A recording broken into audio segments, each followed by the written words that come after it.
Hello guys, NautoAisDx here, and I want to give my thoughts on the whole franchise of the Dragon Ball Z, the Dragon Ball GT, the Black Sheep, and of course the revival of the franchise, Dragon Ball Super. I mean, it's not going to be like super long. I'm just going to give my thoughts about it because, of course, I am an anime fan. I do talk about anime once in a while. Of course, the one I remembered was Sailor Moon Crystal, or a new Sailor Moon reboot, Sailor Moon Crystal. I did talk about that. Believe it or not, I do love Sailor Moon. I know. But before that, I want to make a disclaimer here because I was watching some of the episode. Well, of course, where? Crunchyroll. So, what is the disclaimer?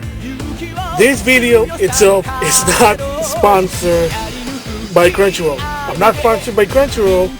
However, I do love the app, the website. I signed up for a member, not a premium one, but I do watch some anime on Crunchyroll because it's good, a lot of good anime. I mean, if you don't mind not having it dubbed, I mean, there are other places, but they do get anime that was aired in Japan to bring it on Crunchyroll legally. So there you go. So if you want to see what happened to the recent episode of Dragon Ball Super, go to Crunchyroll.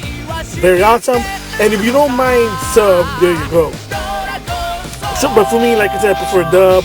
But Crunchyroll is awesome because you can watch a lot of anime that, oh, maybe this is interesting, I want to watch it. There you go. But again, if you want sub. And like I said, I like the whole shebang of Crunchyroll, but I am not sponsored with it. I'm not getting paid by Crunchyroll, so I just want to basically mention that. But I do believe on the product, just like Backlog Battle Podcast. I do believe on the product. So that's the reason I have to do that, because people start to say, it's always dangerous when you're talking about something. Like, to some extent it is. I believe in the product when I talk about it. But same here, I do believe on Crunchyroll, but I'm not getting paid for Crunchyroll. So this is all me complimenting Crunchyroll. So with that, I will give my thoughts of the whole Dragon Ball franchise. Now I want to give my thoughts on the whole Dragon Ball Z, Dragon Ball Super, and Dragon Ball GT, the whole Dragon Ball franchise. My thoughts about it. So, it was 1995 when I was introduced to Dragon Ball. It was Ocean Dub. If you're old enough and you're into anime, Ocean Dub used to dub anime, their own voice studio. They're known for the Gundam series, or better yet, Ranma 1/2. That's them. So it was on television in California. They were on Channel 5, which is KTLA. You live in California, So it kind of made sense what it is. It's quirky, it's cheesy, it's funny. It's not really meant to be like serious, because it was all about, well, you gotta understand, Dragon Ball was based on an old folk story called Journey to the West. That's why the kid's name is Goku, as in Sun Wukong, the Monkey King. There's a reason why Goku, spoiler, but for people who don't know about Dragon Ball, it's a bit of spoiler. He does turn into an ape. There's a reason why. You get a pig, which is Oolong, and then some other character. It's a modern day take of Journey to the West, and their journey is to find this 7 Dragon Ball. And when you get all 7, you make a wish. The dragon comes out, you make a wish. So, like I said, it's quirky, it's really funny. And at the time it was in Channel 5, they only showed the peel-off art. Again, there is fighting, but that's going to come later. It was more of, they know how to fight because Goku learned martial arts from his Grandpa Gohan. That's when he knows how to fight, he knows how to defend himself. And of course, Yamcha knows how to fight. There you go, because Yamcha. Then of course you got Bulma, supposed to be the one who's finding the 7 Dragon Ball.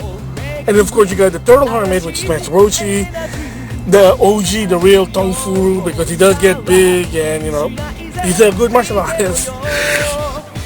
So that's basically it. So for that one, basically they didn't really finish it, but it wasn't that bad. It was quirky. And then later on, when I was in college, Toonami came and they finally revised.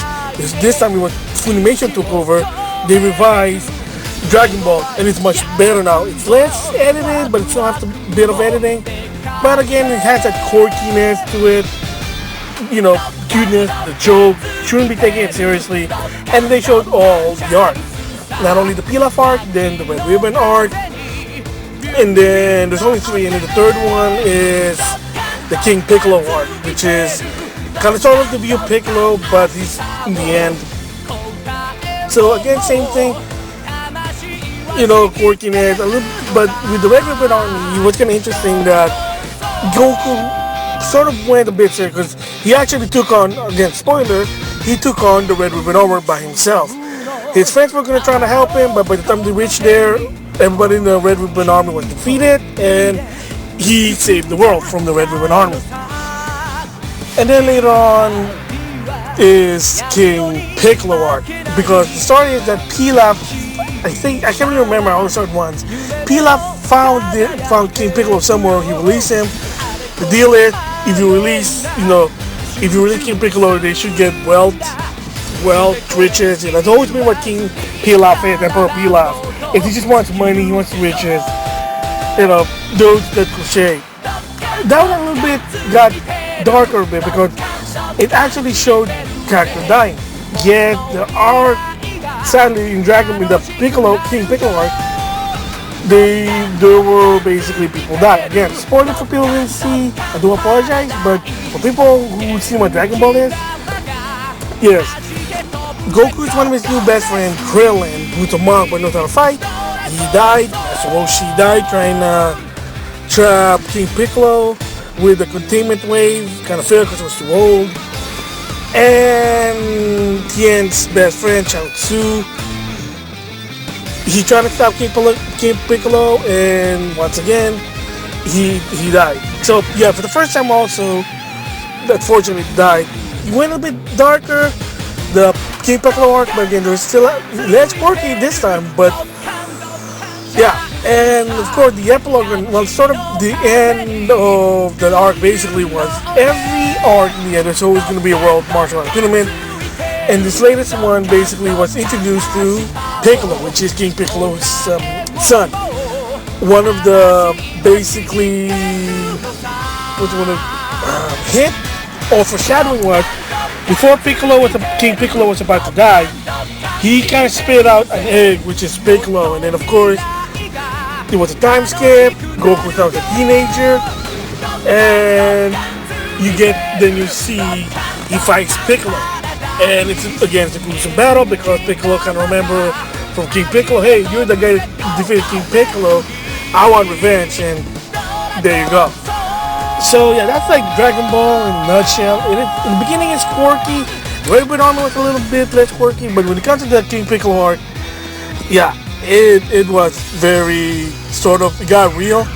It still had that quirkiness, but it got a bit real, and yeah, people did die. I mean, that's why there's a Dragon Ball, you wish them alive, which is, yeah. So, from there, let's move on to Dragon Ball Z. This one now became sort of less quirky, more a bit serious, and this is basically the series that's all about fighting. Yes, now it's all about fighting. It's about Goku now married to Chi-Chi. They have a son named Gohan, and he's incredible. He just wants to train. And it's always been, so he needs to train, or he wants to train. He needs to train to get stronger so he can protect Earth. And of course, you get bad guy over bad guy. There's 4 arcs in that one, and they are basically the Vegeta arc or the Saiyan arc, which is Vegeta. First it was Raditz, which is Goku's older brother, stronger than them, and then later on Vegeta and Nappa trying to go to Earth, find the Dragon Balls, and in the end it was Vegeta versus Goku. And then later on, because Piccolo died, because the Namekian basically was connected with the Dragon Balls.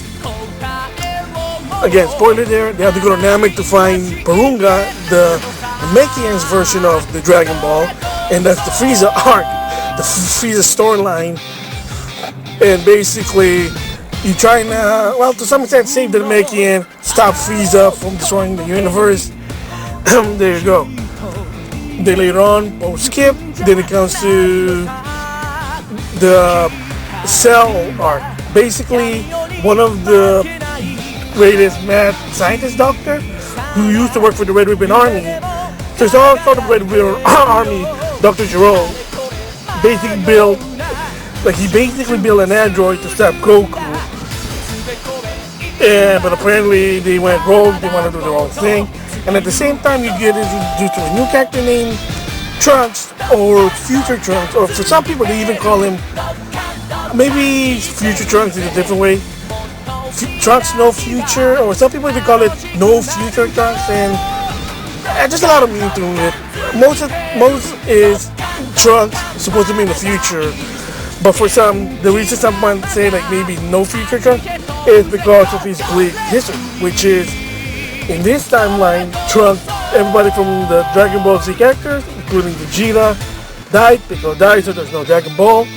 Only Trunks was left to defend the world. His timeline. And he basically, what he did was he went back in time, trying to save Goku from a disease. But by doing so, he basically changed the history. And it's kind of a little bit convoluted because it's about time and alternate universe, yes. But again, I think it was interesting. It was just it's hard to understand it until the end, when it's basically all about the Cell games. It's all about Cell getting his perfect form because he sucked in, again, spoiler, Android 17 and 18 to get his perfect form. Then the Cell games, and then if nobody can beat Cell, he's going to destroy the world. And in this one, almost the end was that Gohan was supposed to be the most strongest guy. That's supposed to be like a plot twist in the Cell series. That Gohan was supposed to be more powerful than Goku, that he was able to stop, or if he wanted to, could defeat Cell. And that was basically the end of it. He did defeat Cell, spoiler, but no brainer there. But apparently there was some backstory there, so I'll be explaining that later.